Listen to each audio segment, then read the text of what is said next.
everybody. You guys hear any good rumors lately? Anything out there? I hope to be doing this panel in 85 years. I'm a very optimistic guy. And look, we're a huge, important part of Warner Brothers. We've been with Warner Brothers for decades. And ultimately, when you look at DC, the actual strategy of DC is to put publishing in the center of everything that we do. It is the source material that drives the media engine, all these movies and TV shows and animated movies and video games and merchandise, all that kind of stuff. So obviously you can see the importance of what the value we bring to the greater whole.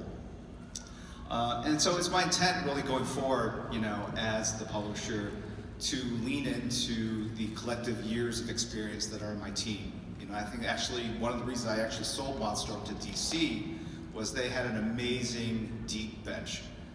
So between Hank Canals, who runs sales and marketing, Bob Harris, who's the editor-in-chief, Allison Gill, who's in charge of production and manufacturing, these are the heroes behind the scene. You have Courtney Simmons in charge of publicity, Andy Pease in charge of business and finance, Jay Cogan, who's our legal guy, Sandy Yee's in charge of franchise. So there's a ton of people that basically we all work together.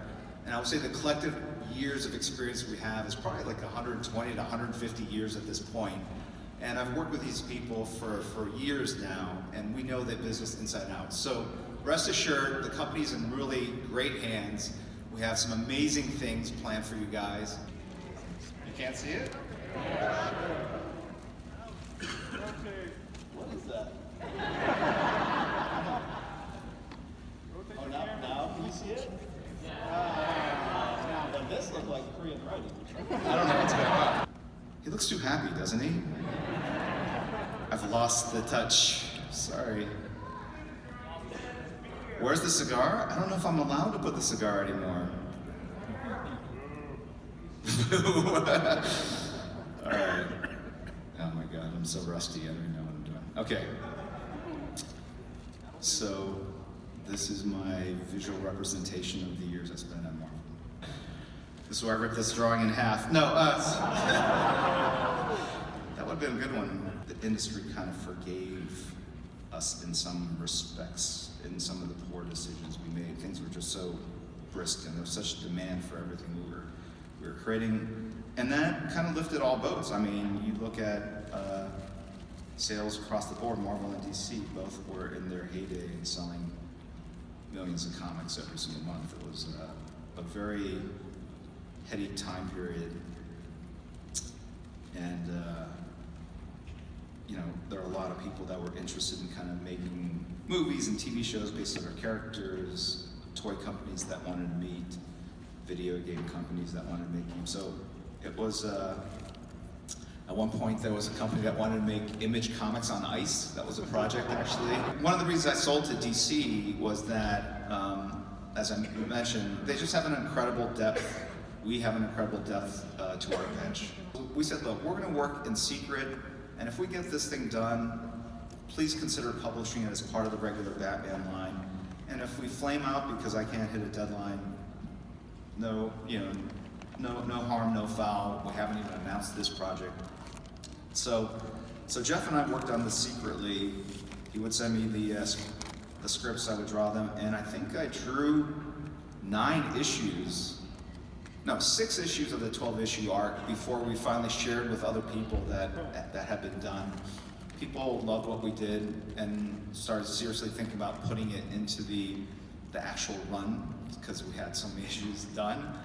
And I think finally, by the time they solicited the book and put it in the catalogs, I think I had 9 issues done and a year of story to be published, right? And I barely made that 12th issue after a year. So there's just something I think about, the 12th issue also was double-sized, I think, but as it started coming out and it was very successful, it just kind of drove a lot of demand, and there's interviews, there's a lot of stuff that happens after a book is announced and is successful that kind of eats up your time. But that was like probably the funnest project I worked on at DC because A, I got to work on Batman, B, we got to really explore a lot of his rogues gallery and do almost every villain, I think, short of like Penguin and Two-Face, who were, I think, on one panel each or something like that. And it was really kind of like the Batman story. If you could only draw one Batman story in your career, what would that look like? And that was kind of the approach we took. And honestly, I had no idea how impactful it would be, but it's interesting years later now, like we're approaching the 20-year point at this point, how many people have told me at conventions like this how it got them into the comic book business or brought them back into the business. And I find that to be probably one of the most flattering, kind of coolest things to be able to hear of how your work can impact someone, not just bring them into the business, but or maybe even just inspiring them to become an artist or a graphic artist themselves, right? And so that's something that's always, it's something I didn't really think about when I broke into the business, the kind of the impact beyond the enjoyment of reading the story, but how what we do can shape young people's dreams and help people achieve things that they want to do, especially in the creative arts.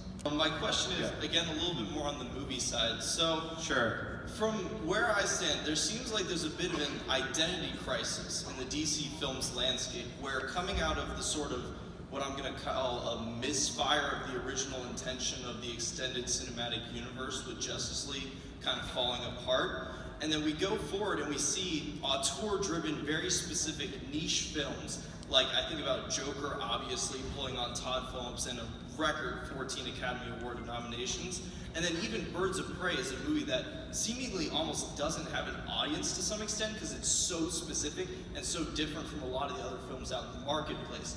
Whereas Wonder Woman 84 is something that is a lot more of a standard tentpole picture, very traditional Hollywood fare. Right. So going forward to movies like Black Adam, movies like Suicide Squad, headed by James Gunn, are we going to see more of a focus on the sort of strange, creative, niche roles that maybe the traditional Marvel marketplace can't fill? Or are you going to try and replicate the success of Marvel's strategy by crafting a new cinematic universe? Right. So I don't think it's a good strategy to try to replicate any other successful strategy. I think DC has a lot of unique qualities that make it different from any other fictional universe, and those are the things that we should lean into because that's, I think, what people recognize as sort of uniquely DC. But I think the goal ultimately is to be more expansive and show you more of this connected universe, but more slowly, right? To take our time to introduce all the heroes and the villains, and then to lead to this Act 2. You know, if you look at any film universe, you want each and every film to be amazing in and of itself, but then the collective weight of these stories can lead to a bigger story that you ultimately kind of build up to, if you want. So, how come you didn't finish the 11 and 12 issue of All-Star with Frank Miller? Why don't I finish it? I said, how come you didn't finish it, you and Frank?